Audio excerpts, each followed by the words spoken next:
acompanhar o canal aqui, é o Alex Dependência Financeira 72, tudo bem? Vamos conversar sobre esse RD11. É um fundo de renda urbana, são 4 ativos, sendo que um está desocupado e 3 inquilinos. Comentário de um inscrito, né, que eu achei bem interessante, né, para comentar nesse vídeo, é que o pessoal perguntar abaixo de que valor é interessante de comprar um determinado fundo imobiliário. Nem todos irão lembrar que quando a taxa Selic estava a 2% ao ano,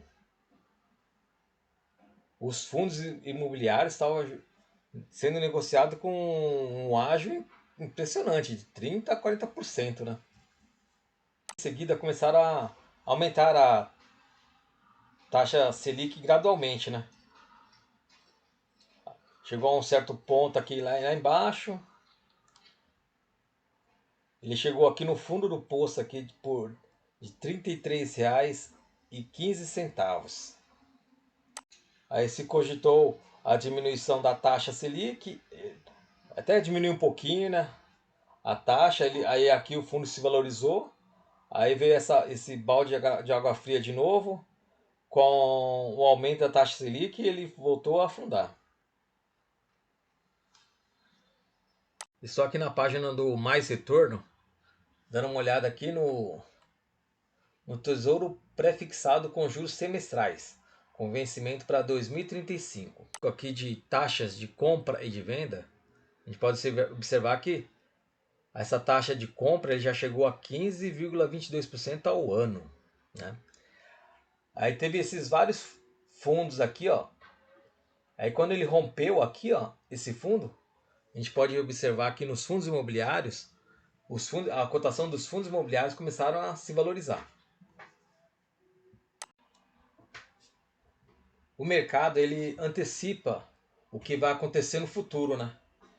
Então, como ele já sabe que tem uma previsão que o Banco Central pode ser que faça mais um aumento de 50, meio ponto percentual e estabilize, e talvez mais para frente comece a ceder essa taxa, o mercado já vem se antecipando com a desvalorização dessa taxa aqui do Tesouro Prefixado com juros semestrais de 2035.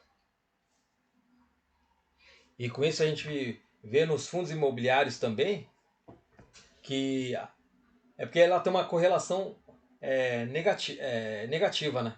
Se aqui se a taxa cai, os fundos imobiliários sobem. Voltando à pergunta do inscrito, né? A gente poderia até usar como referência esse tesouro prefixado com juros semestrais 2035. Mas olha a volatilidade que ele tem, né? Aí por isso eu acho bem mais interessante, né, que a gente ter como base a taxa Selic, ele é mais estável, né?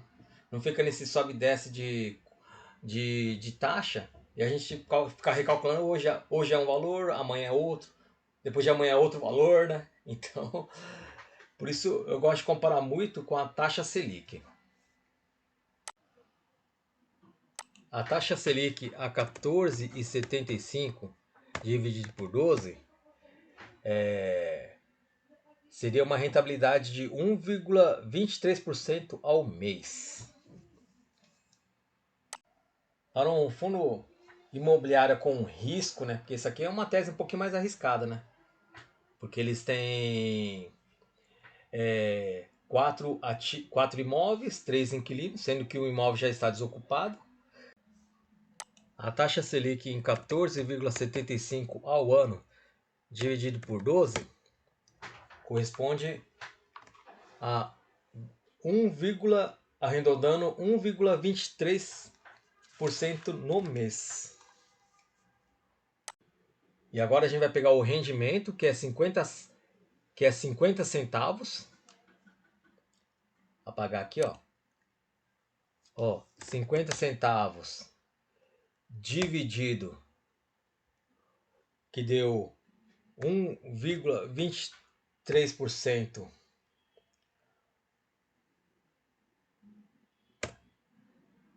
como a gente está querendo ver em porcentagem, vezes 100.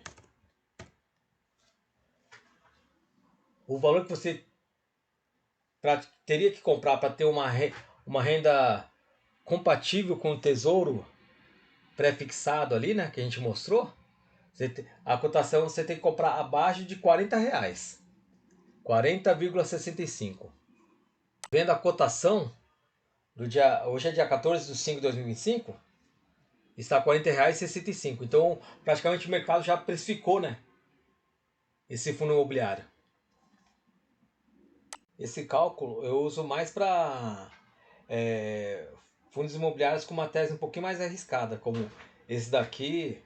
Eu tenho também na minha carteira o FVPQ, que é um fundo monoativo, né, de shopping, que fica no Rio de Janeiro. Eu uso isso aqui também, esse cálculo. Aí eu uso também o do FIP11. É uma renda urbana que também com pouco. Acho que eu não lembro de cabeça agora. Acho que tem 7 imóveis ali também, renda urbana, que eu acho bem interessante. E para essas teses aqui um pouquinho mais, entre aspas, arriscada, eu uso esse cálculo, né? Até nos fundos imobiliários de papel dá para usar esse cálculo aqui, né? Mas lembrando que esse cálculo funciona só quando as taxas estão altas, né? Quando a taxa está baixa, né, que uma vez chegou a 2%, as cotações saem da realidade, né?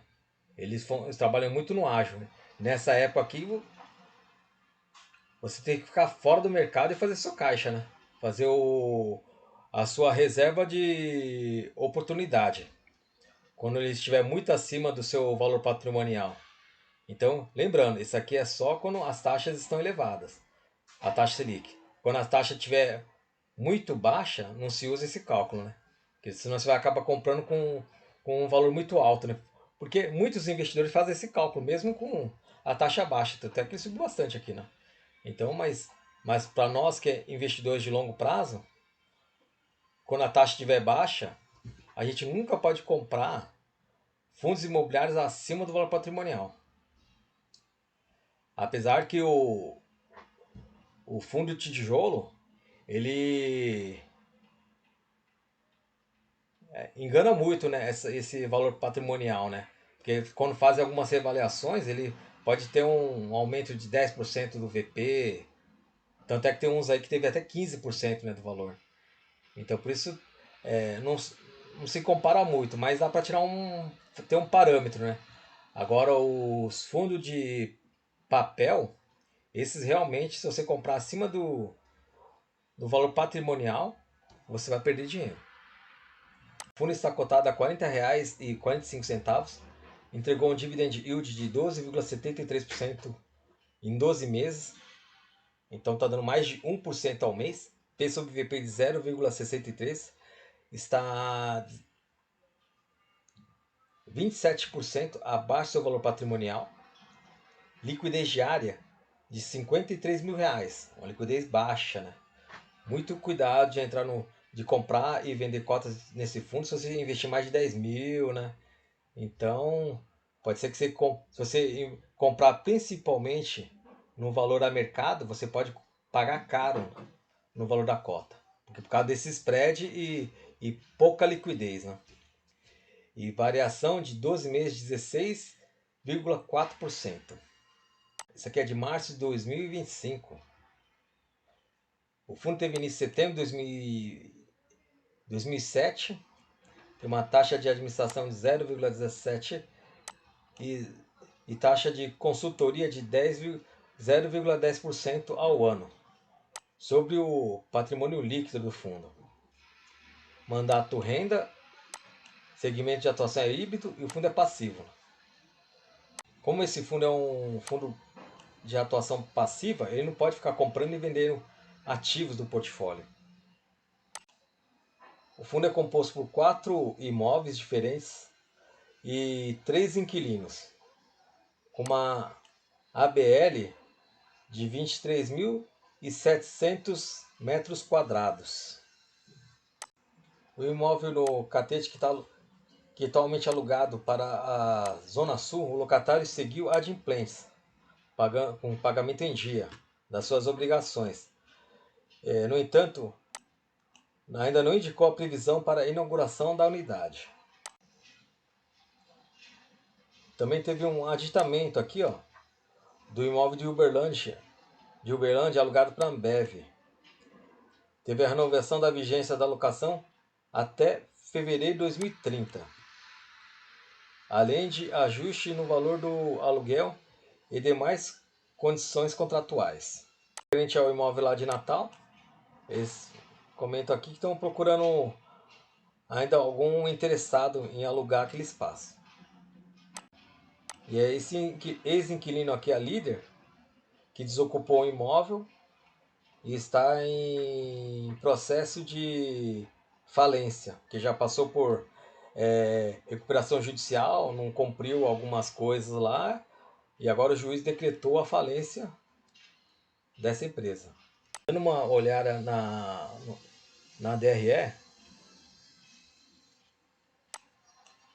tem uma receita imobiliária aqui de R$ 1.000.000, despesa operacional, outras despesas, e o resultado por cota foi de 52 centavos e distribuiu 50, então ele fez uma reserva de lucro. Na rentabilidade ele vem sofrendo depois da desocupação do imóvel, só veio ladeira abaixo e não se recuperou mais. A composição do patrimônio, o fundo tem em aplicações financeiras aqui, ó, quase 5 milhões, aluguéis a receber 1 milhão, é o que está na DRE. De imóveis, eles têm 115 milhões 260 mil. E esse imóvel aqui que está desocupado é um imóvel que vale 11 milhões e 53 mil. Tem um pequeno passivo aqui, ó, de 1.263.000, que representa 1% do patrimônio. É bem pequeno, né, com patrimônio líquido de 119 milhões e 900. A maior receita do fundo vem da Enel, 57%. Mais da metade da receita. É um ponto de atenção. Aí a Ambev é 18,4% e Zona Sul é 20,3%. A Enel representa muito da receita, que ele vai vencer aqui no ano de 2027.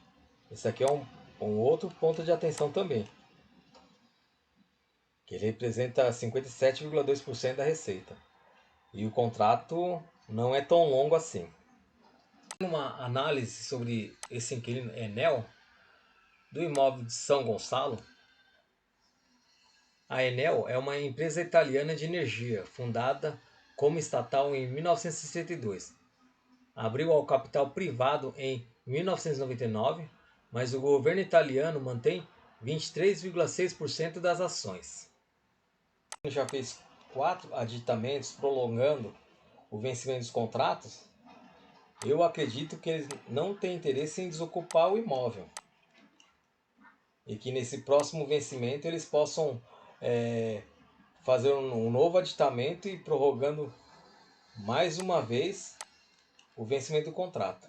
Do Catete, o Mega Loja, e o contrato vence em outubro de 2033. Aí tem o de Uberlândia, que está alugado para a Ambev, com contrato por vencimento em fevereiro de 2030, contratos típicos. E esse de Natal aqui que está desocupado, que estava alugado para lojas Líder. E é isso que eu queria comentar com vocês, galera. É um fundo bem pequeno, né? Não tem muita liquidez, né, no mercado. Tem que tomar muito cuidado na hora de você comprar e vender cotas desse fundo. Tem uma tese um pouquinho mais arriscada. Por isso eu gosto de mexer com umas teses um pouco mais arriscadas, comprar com desconto. Mas para isso eu tenho mais de 40 ativos. Eu tenho 40 ativos na minha carteira. Então pulverizando ela, cada fundo imobiliário representa 2,5% da minha carteira, né? Por isso esses fundos imobiliários, consigo colocar esses fundos imobiliários na minha carteira. Se eu tiver só 10 fundos imobiliários ou 15, aí eu já não me arriscaria tanto, né? Porque tem outros fundos mais interessantes para se investir. Se vocês gostaram desse conteúdo, por favor, se inscreva e dê seu like. Muito obrigado a todos. Valeu!